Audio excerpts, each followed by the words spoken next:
I'm Gordon Buchanan. I've spent years tracking down the world's top predators. I know how they act, and I've rarely felt threatened before. But now, there's a deadly difference. Animals that used to chase game are hunting humans. These are some of nature's biggest mysteries. To solve them, I'll put myself onto the trail of the man-eaters.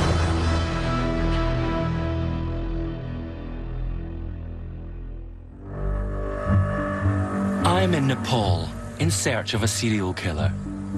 A tigress that's killed at least 10 people in the last 4 years. Her name is Angara Pothi, which means the claw. This morning I'm heading to Chitwan National Park. This one, just buying the tickets for the bus journey. The park is home to around 125 of Nepal's Bengal tigers. It's also home to Angara Pothi. So I'm on my way. At best, Chitwan National Park is 7 hours away by bus. I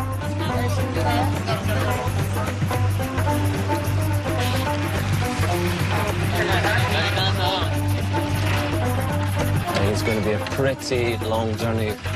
45 minutes outside Kathmandu and we've just hit this huge traffic jam.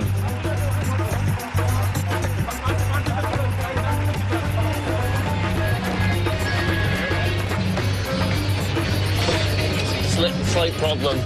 This is a different bus. Because of the traffic jam, seemed to be taking forever, so we got out and had a cup of tea. It seemed the right thing to do at the time, but then the traffic started moving. We thought it'll only move 10, 15 yards, and it's moved maybe about 10 or 15 miles. So, just hopped on this bus and hoping that this bus is moving faster than our bus and we can be reunited with our bags and our passports. I'm not sure whether things have got better or worse. Our bus stopped in front of us, so we got off one bus to run and catch up with our own bus, but we didn't quite make it. Finally, I'm reunited with my original bus and my cameras. I'm heading for the Terai, the hot lowlands of Nepal on the border with India. In the past, tigers roamed this whole region. Nepal was once home to some of the highest densities of tigers on the Indian subcontinent.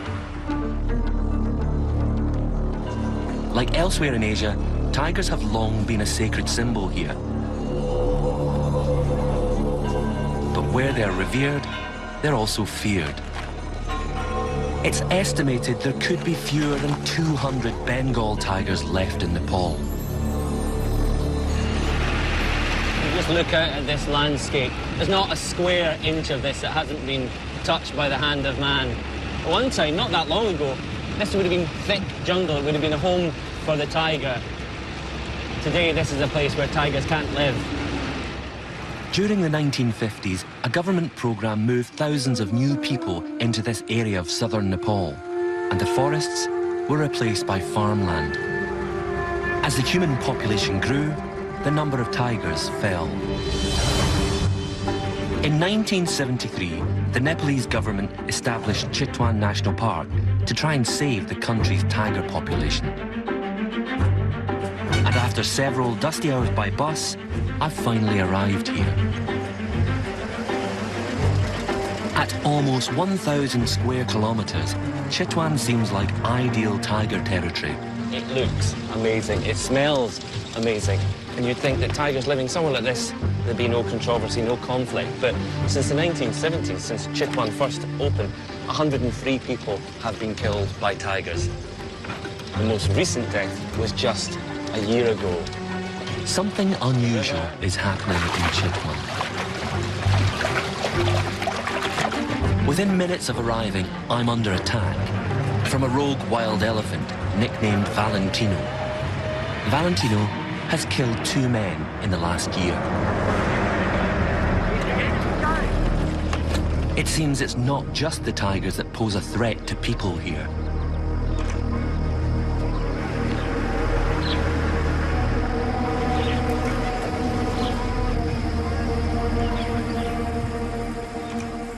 My guide in Chitwan is Dan Bahadur. He's been a tiger tracker here since the park first opened and has more than 40 years' experience.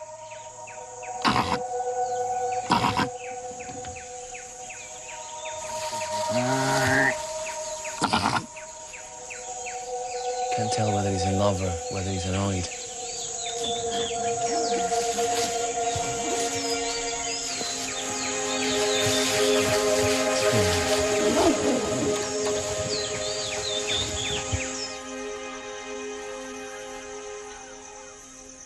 During his career, Dan has been involved in capturing man-eating tigers, and he's witnessed the carnage firsthand.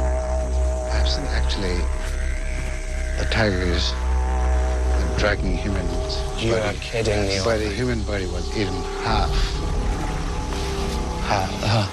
Suddenly, the tiger was there. He was very angry with us. He came like, ah! I climbed up the tree. It was about 40 feet. He just looked like this. I said, ah! Keep eating.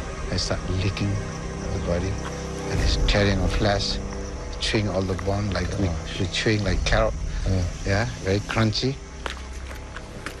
I was so scared, and I feel every second my tree is getting one foot short, dropping all the time, you know. I can't imagine being so close to a man-eating tiger. And Chitwan's current man-eater, the claw, is somewhere in this park right now.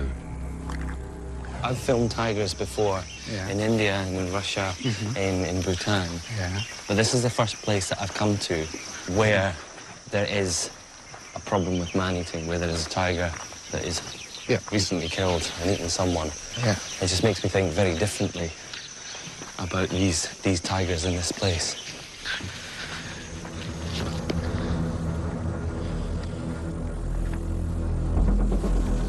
Humans are not natural prey for tigers. There must be a reason why some of the tigers in Chitwan, including in Ngarapothi, are behaving unnaturally and hunting people.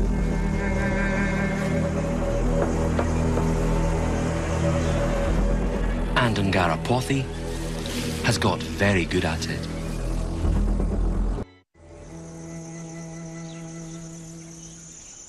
Every single man-eating attack is a tragedy for the human victim and their family. But conflict with humans rarely ends well for the tiger either. Sadly, the first tiger I'm going to see in Chitwan is not roaming free in the park.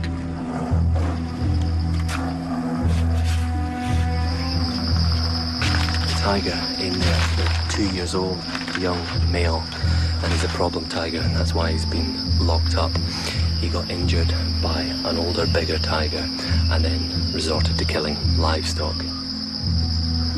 The short-term good news for this tiger is that once its wound is healed, they're going to re-release it into Chitwan. But that doesn't mean to say that it's not going to stay a problem tiger. It doesn't mean to say that it's not going to become a man-eater. And if it moves back out and gets the same pressures push it out into the human landscape, you know, what are the options? It could get poisoned and you'd never know about it. It could get shot, or it could be locked up like this.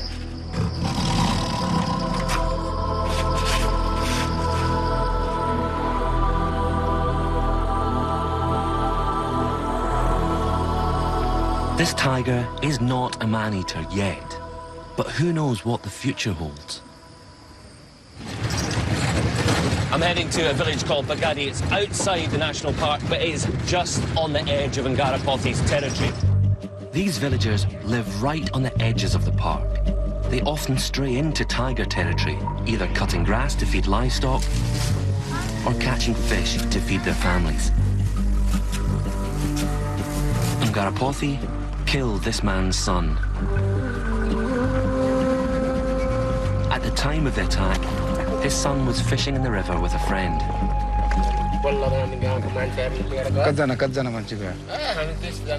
It's just the stuff of nightmares. These two men were on the river here, just going about their business alongside the bank, and suddenly one man hears a noise and looks behind him and he sees his friend, his companion, being dragged off into the grass by Ngarapothi, this man-eating tiger, the tiger that had actually killed before. When the claw attacked, his son's friend tried to raise the alarm. He panics and comes out into the middle of the river and floats down and manages to get back to the village. And he gets 40 people, and they all come here making lots of noise, and they manage to scare the tiger off, but it was way, way too late. The man was already dead. His son was dead. What's even more disturbing is what happened to the other man in the boat. Where's the man now? He's died. He died from this scare, I think it's kind of... Really? Yeah. How old was he? Yeah, 30. God. Yeah, same age. They probably both was God. friend. You imagine dying from, well, being killed by a tiger, but being killed by the fear of a tiger. I think that's that's even more horrible than the man that was killed. The fact that just the terror of living alongside a predator like a tiger that can actually kill you, that fear can kill you. It's clear this place is unlike anywhere I've been before. And for me to understand why this tigress has turned serial man-eater, I need to enter the claw's hunting grounds myself.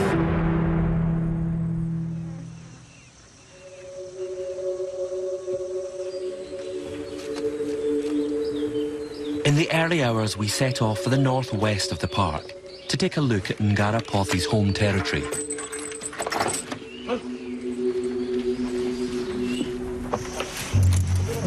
Travelling on elephant back is the best way to avoid spooking the wildlife.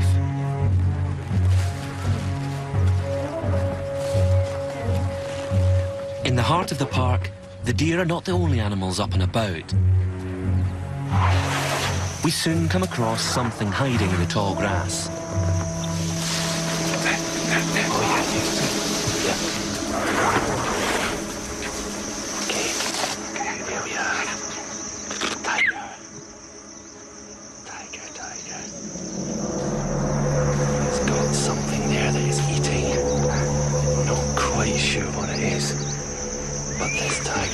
Pretty chilled out, nice and relaxed.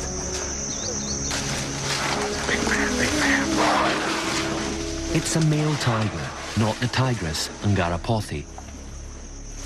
And he's feeding on a recent kill. Tigers really are the top cat in this area. They've got such supreme confidence. And the only real fear that they have is human beings and other tigers. This tiger seems to be thriving. He's in the prime of health and looks like he has plenty of natural prey.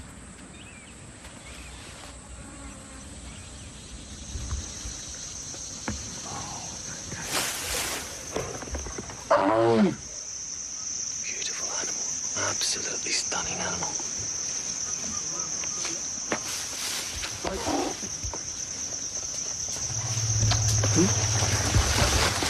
That's a confident cat.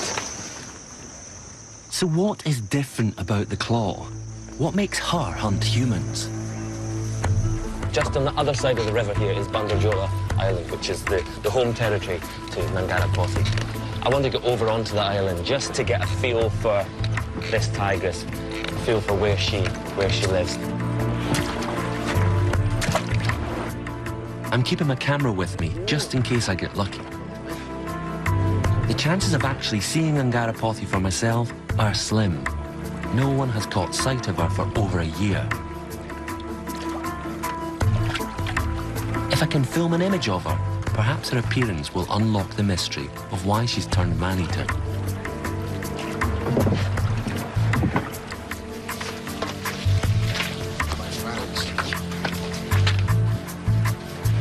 Oh, look at that. We soon find some fresh tracks. Ngarapothi's distinctive pug marks are unmistakable.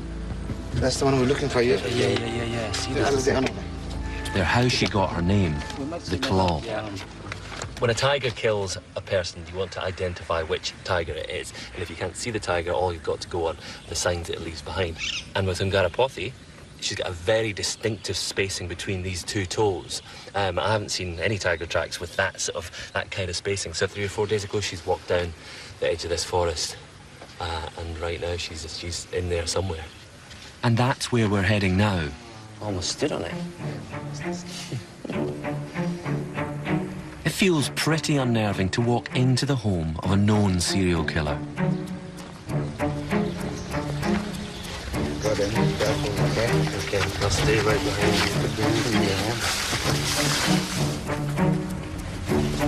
you. Most people who see Ngarapothi don't live to tell the tale. If she attacks, I'll have little chance of survival.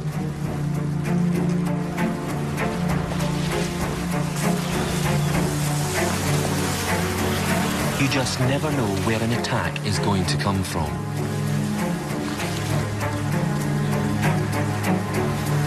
Tigers stalk their prey silently,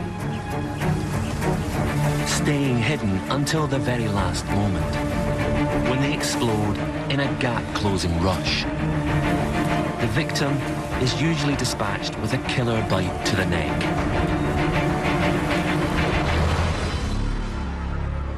Out here, against something as perfect as a tiger, we are nothing. And you're right to be scared of a tiger. You're right to be scared of any animal that's bigger and more powerful than you, but the thing that is truly terrifying about this animal is that she's out there and she hears my voice. She doesn't have the normal fear that a normal tiger would have. She's hearing what could be her potential next meal. This is a tigress that hears humans and thinks of food. I'm going to set up a camera trap here to see if we can capture Ngarapothi on film.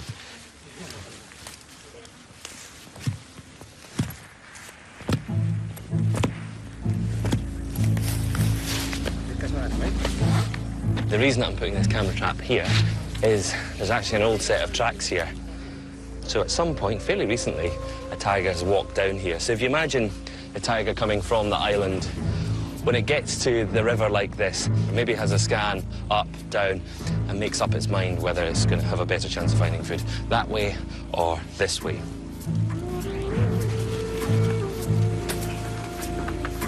It's unsettling being here in the claw's home territory. I feel like Ngarapothi is watching me. As if she knows I'm trying to find her.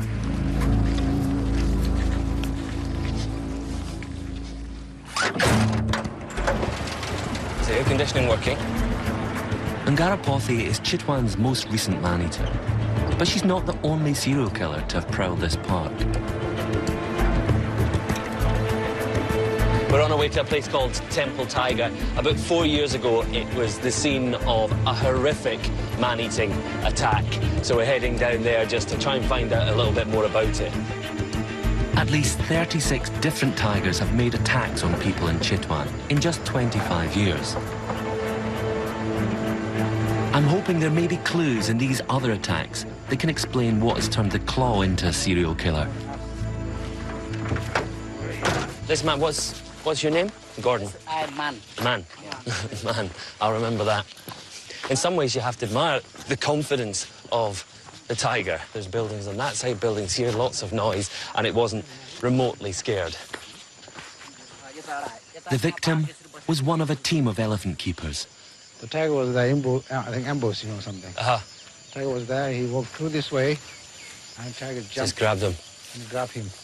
Yeah, he was the last in a row of 4. 3 of them had already crossed this path, and they were the lucky ones because absolutely guaranteed the tiger was in the grass just here, watching one man come down, and you have to enter the mind of the man-eater. What's he thinking? And he just sees one animal walk past, one big moving lump of meat. Another guy walks past. A third guy walks past, and by this time, this man-eater is sitting here and it's made up its mind. The next person to come along, he's going to go for him. And unfortunately, the 4th guy just got grabbed. They found a drag mark, spots of blood, his flip-flop, and he was killed instantly by this tiger. Like Ngarapothi, this tiger claimed many human lives. This was his 4th victim, and he clearly regarded the man as food. When the other keepers challenged the tiger on elephant back, he wouldn't give up the body. So just completely decapitated him. cut it up. When a tiger turns serial man-killer, the authorities are permitted to remove or kill the animal. After this attack, the park staff finally tracked the tiger down and shot him dead. Looking at this tiger, I think possibly what has happened is that this is a young male that's been kicked out by his mother. He is wandering around Chitwan looking for a place of his own, looking for his own home. He's getting pressured by other tigers. Bigger males than him are telling him to move on. Mature females are pushing him out. And what happens? A tiger that is on the move constantly, they can't build up an idea of where to get food. So you've got this desperate young male looking around. Every day he's getting more and more hungry, and finally he makes that decision. He makes that decision to become a man-eater.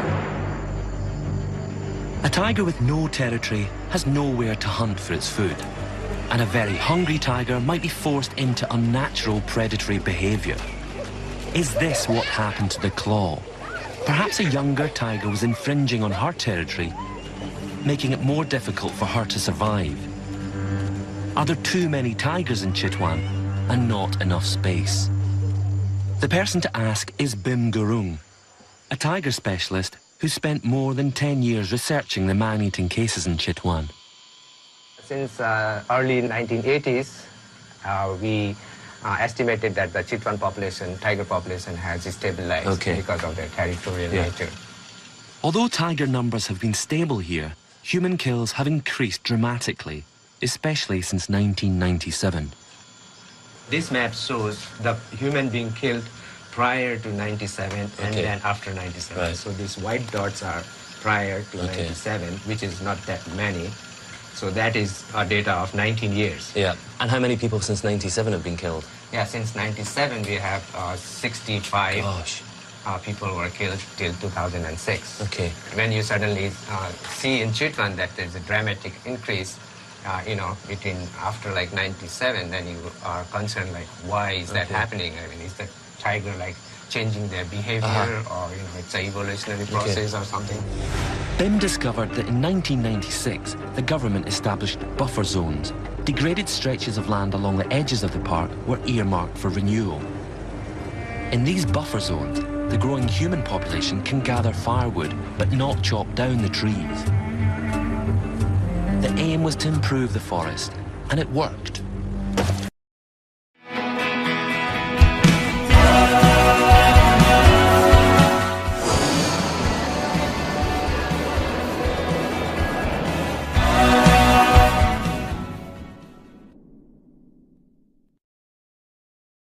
So, the park is on this side, buffer zone's this side. There's no difference other than this track here. Yeah, this is a Mardi Road, boundary line for the national park and the buffer zone community forest. Okay. And there's no difference for tigers. Yeah. You think of a map and there's a line on a map, that's just for people. Yeah, and any wild animal in this area is not going to differentiate between this side of the road and this side of the road. No. And certainly no tiger is going to know this is where we would like you to be and this is where we don't want you to come. So the tigers moved into the buffer zones and closer to people. The real problem is that Chitwan is at capacity. Chitwan's producing more tigers than it can cope with. And where do they go? Well, they start heading this way. They come to this road and think, okay, there's no tigers here. Maybe I can eke out a living here. But the trouble is, in this buffer zone, that's where people are utilising the forest. Tigers that are in here become accustomed to people and maybe they start to lose the fear of people. Tigers may be driven into the buffer zone because of overcrowding in the park. But that doesn't explain what's turned them and the claw into man-eaters. There must be more to it than simply sharing space. To find out more, I'm heading to the village of Soraha. It's on the northeastern edge of the park and inside the buffer zone. The buffer zone took in all the land up to 5 kilometres from the park border. This included forest, agricultural land and villages. Here, a tiger with no fear of man went beyond a chance encounter in the forest and actually entered the village.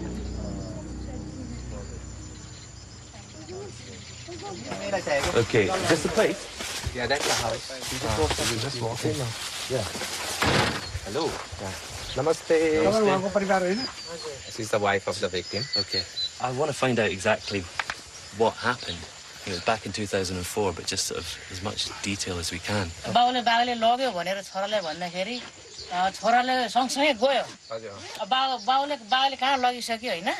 There was a buffalo ki ox goru ki bhaisi. The buffalo male was tied here. Okay. So the tiger came and killed that buffalo. Right. So when the man heard the noise, he came to find out in the dark what it is, and it was a tiger.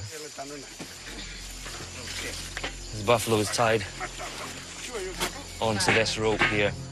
Probably at that point, the people that were in the building wouldn't have heard a single thing. It would have been a very quick, almost silent process. But when the tiger starts trying to drag the buffalo that's tethered to that stake, it realizes it can't do what it needs to do, which is get its food into somewhere safe. And at that point, the man had heard the commotion of the tiger hauling at this buffalo, and that tiger just made the decision, okay, that's something that I can kill, that's something I can drag very easily, and the man was dead very quickly. But for the family that are inside the house, hearing all of this going on, knowing that there is a predator out there in the dark, and that your husband is probably dead, it's horrible and terrifying.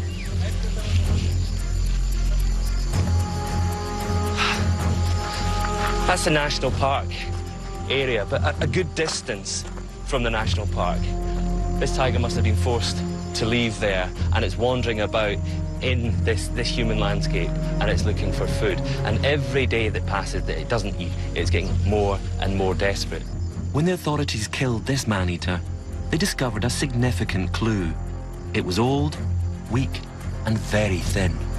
You can see in these photographs, its teeth are all broken. These two incisors are chipped. The bottom ones are almost completely gone. This is a tiger that would have had a very, very tough time catching natural prey. Gosh, really skinny. You can see his claws are gone. You know, this is a tiger on its way out, on its last legs. This could explain why this tiger was driven into human territory and at last resorted to hunting human prey. But it doesn't explain the actions of the claw. This is the territory of Chitwan's current man-eating tigress, Ngarapothi. She hasn't killed a person for a year, but prior to that, in 3 years, she killed 10 people. So why was there so many killings in that period, and why did she stop? It could be that she was badly injured and she was having difficulty catching natural prey, and that's why she turned man-eater, and she's back to full health, and that's why she stopped. But maybe the question isn't why she started in the first place. Maybe the question is she going to turn man-eater again? Hunger must be part of what's driving the tigers in Chitwan, like Ngarapothi, to prey on people. But the claw's home territory lies inside the park, and there's no evidence to suggest she's been sick or injured. So what could account for her hunger? This is a big national park. I'd have thought there was plenty of natural prey here. But the tiger's key prey, deer, may also be under threat. Poaching poses a problem for both tigers and their prey.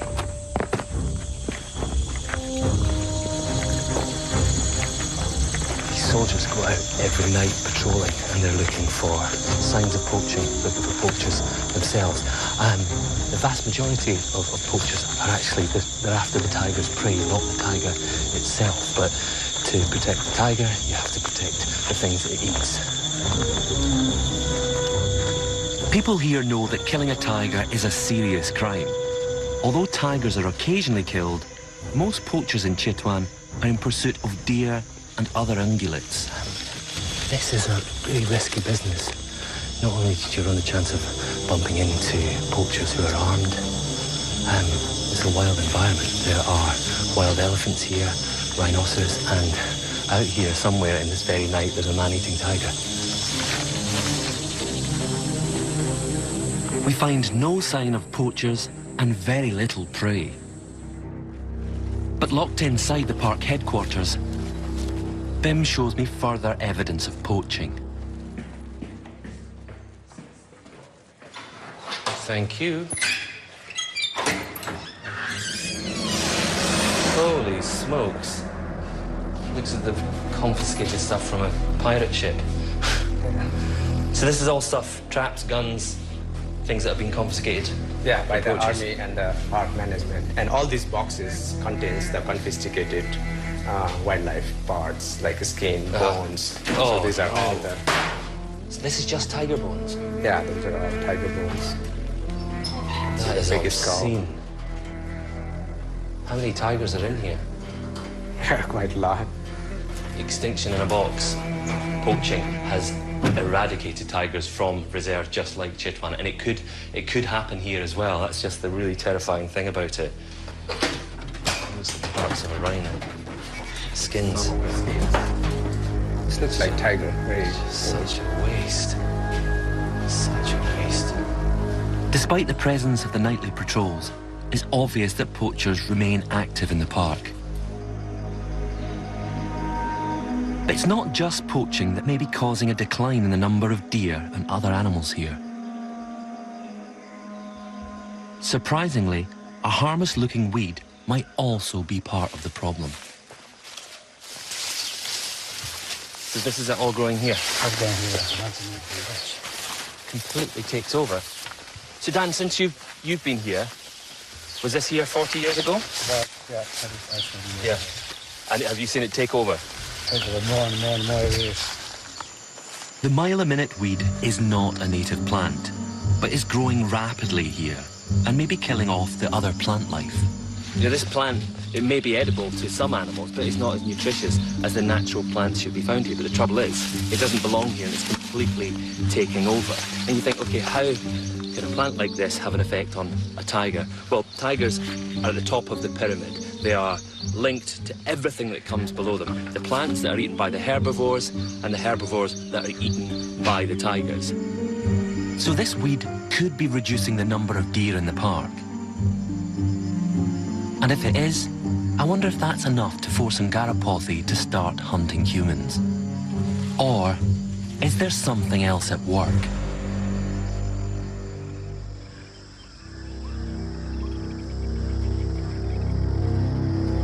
I'm heading out into the park on elephant back to see if prey is scarce near Ngarapothi's home territory.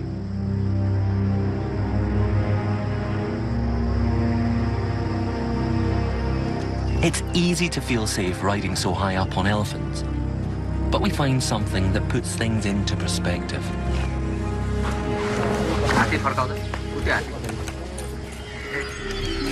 We've got some scratch marks here left by a tiger, which just gives you an indication of the power of their paws, the sharpness of their claws. They can rake this incredibly hard wood and just make these huge scratches. You can actually smell, kind of catty smell as well. Not only is that just a way for a tiger to let other tigers know that this is my territory, but if it's a female, she's letting a male know that she's here, that she's possibly available or not available to breed. Tigers aren't great climbers, but this is not a problem. A tiger could leap up here in about one bound. You'd think being on top of an elephant you'd be pretty safe, but this tree is slightly higher than the height of an elephant. A tiger, if it wanted to, could probably leap clean over this elephant. Do you feel safe up here? Yeah, he said, I'm not scared. You're not scared? Right, I'm going to show you this. Have a look. Okay. The mahout on this elephant, he looks absolutely cool as a cucumber. He's sitting right up there, doesn't feel in any way scared. There's a tiger in the grass. I think you can see it.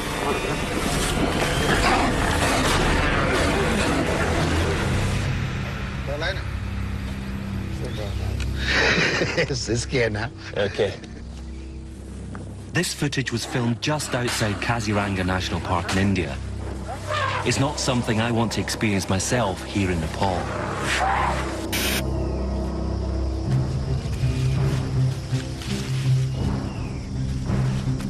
We press on and see game behaving strangely.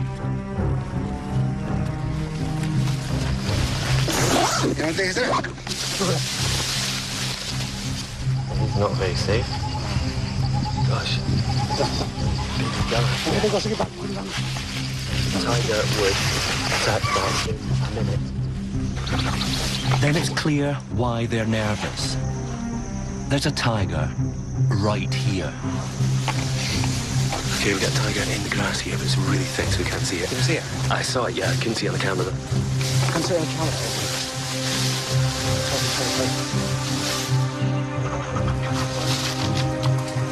What's happening? Oh, it's just sticking to the thickest part of the grass. Seeing this tiger entirely depends on how skittish it is, what its temperament is. Every single tiger is different. Some are bold, others incredibly nervous. Okay, she's just disappeared off into the grass. She's just one of these tigers that doesn't want to be seen. She's on the move. You've seen her? You can hear spotted deer calling. They've seen the tiger up ahead.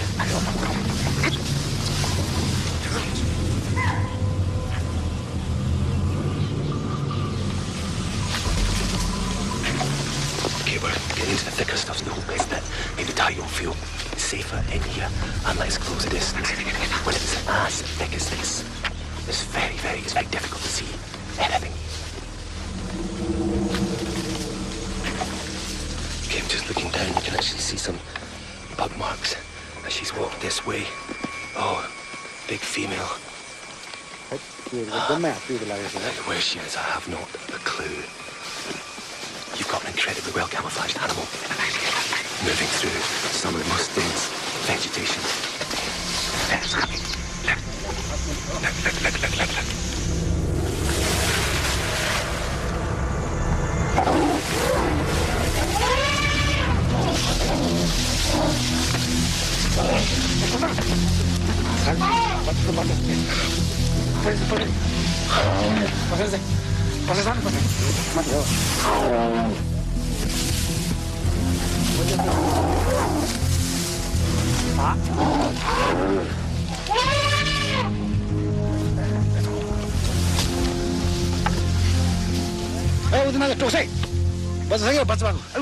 Okay, we found a tiger, but she's acting really aggressively.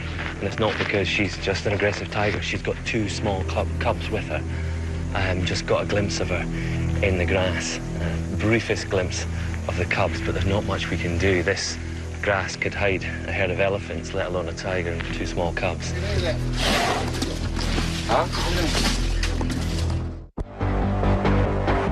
To defend, she's likely to be fiercely protective.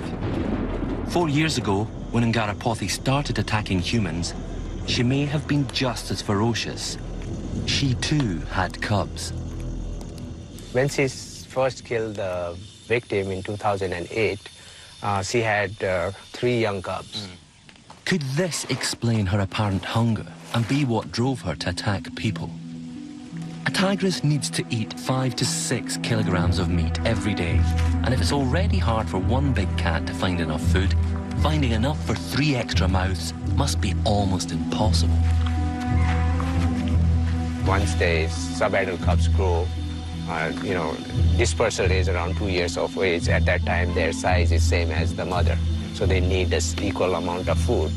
That's over 20 kilograms of meat a day. It doesn't matter what kind.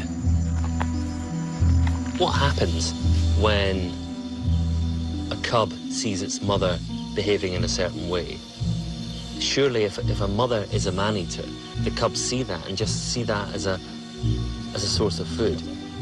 Yeah, later human kills were made by the young sub-adult, one of our cubs. So it's possible that he learned from the mother. So Ngarapothi may have raised a new generation of man-eaters. And what's terrifying is that it may be about to happen again. The claw now has a second litter of cubs. That's the worrying thing at the moment, that she's got these 2 cubs, and that as they grow older, the pressure to feed them is going to become greater. Could the man-eating start again? I've got to see if Ngarapothi and her cubs are finding enough to eat. And to do that, I have to go back to her lair. I'm back in the claw's home territory, which is about to cross over onto Ngarapothi's island. This is the edge of her territory. We can't go on elephant back because it's too far for elephants. We can't get a vehicle here, so we're going on foot. Reluctantly. I don't know if entering the territory of a man-eating tiger in your bare feet is a particularly good idea. My running shoes on. I want to see if there's any sign of the tigress and her 2 cubs on my camera traps.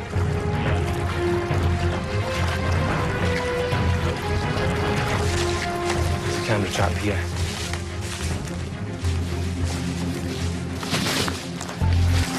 Okay, it's been triggered 26 times. What's the chance you get something interesting? You never know.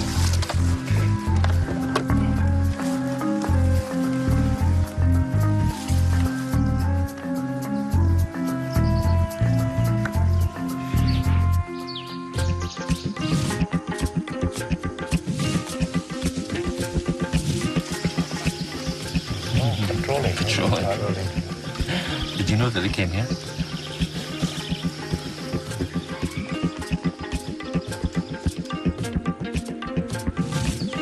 The signs were promising, but there's not one shot of the elusive serial killer or her cubs. Okay. The longer that you leave these camera traps in position, the higher your chance of actually getting what you're after is. So we're going to leave all of them in position for as long as we can.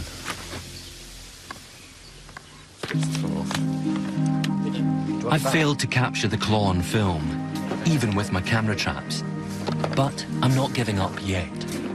Because to understand every single case of man-eating, you have to get as much information about the tiger that's doing it as possible, and getting photographs and moving images of them is important. So I hope we can help. Yeah. I'm going to leave my camera traps here, set up in Ngarapothi's territory. I really want to find out if it looks like she's catching enough prey to feed herself and her cubs. Or if it seems like she could turn man-eater again. I hope the cameras catch an image of her in the coming weeks. But for now, I have to head home. Very much. Thank you for everything. I leave Nepal with a heavy heart.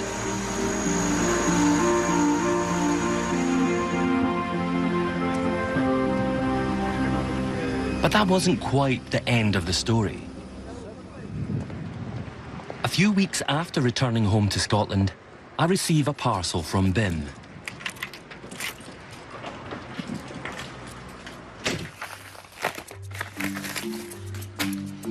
The claw's pug marks have been spotted around the camera trap. This is a card from the camera trap that I left on Ngarapothi's island, the Claw's island. And it's interesting to see deer moving onto the island. And a good sign, I suppose, the fact that there are tigers living on the island and there is natural prey. Some more deer, actually, deer with young, looking very cautious. Can you imagine what's going through these animals' mind when they're moving through this thick grass? There could be a tiger anywhere. And it's not just deer caught on the camera trap. Okay, there's people wandering about. These are people that are having to come to this island to cut grass. It is probably the last place that these people want to go. Many of these guys probably knew the people that were killed by this tiger, and they probably know that she's still out here. Oh, that is her. That is definitely her. This is Ngarapothi. This is the Claw. This is a tigress that has been responsible for possibly 10 people's deaths. This is a tiger that has probably only ever been seen by the people that she's killed. And we've got her. This fleeting glimpse could be the very first image of the Claw on film. And even though her face is hidden, the shot does reveal crucial evidence. She doesn't look like some big, impressive tiger. She looks like a fairly skinny animal. She looks a bit like a tiger that's down on her luck. She's carrying, you can see she's got a fawn in her mouth. Her meal for the night. Ngarapothi is currently feeding 2 growing cubs that will soon be almost as big as she is. If this small deer is a typical kill, it doesn't look like enough food for all 3 of them. It was at this point, with her previous litter, that the claw turned to man-eating. And I'm just wondering if this is a desperate, hungry tigress that's going to turn to man-eating again. She hunts in a small refuge meant to keep her from man. But even here, they come. And if she turns on them, not in fear or cruelty, but in desperation, she loses the one thing she needs more than their meat, their help.